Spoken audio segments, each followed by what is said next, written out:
Marines deployed to Los Angeles carried out a detention of a civilian on June 13th. The U.S. military confirmed after being presented with Reuters images in the first known detention by active duty troops, deployed there by President Donald Trump. The incident took place at the Wilshire Federal Building in Los Angeles, where Marines took charge of the mission to protect the building earlier on Friday, in a rare domestic use of U.S. troops after days of protests over immigration raids. The Trump administration has authorized 4,000 National Guard troops and 700 Marines to be deployed to Los Angeles to help protect federal property and personnel.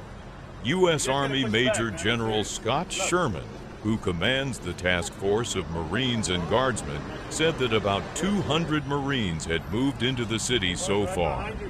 It is uncommon for active duty troops to be used domestically during civil disturbances. The last time the military was used for direct police action was in 1992, when the California governor at the time asked then-President George H.W. Bush to invoke the Insurrection Act to help respond to Los Angeles riots over the acquittal of police officers who beat black motorist Rodney King. A court decided on Thursday that Trump can keep his deployment of National Guard troops in Los Angeles for now.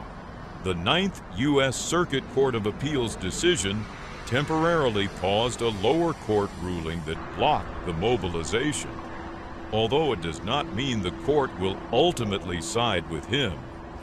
Democrats, including California Governor Gavin Newsom, have said the use of military force was unnecessary and an example of Trump's authoritarianism. In Los Angeles, troops have stood guard at a federal detention center downtown, where many of the protests have taken place in a show of solidarity for immigrants detained inside.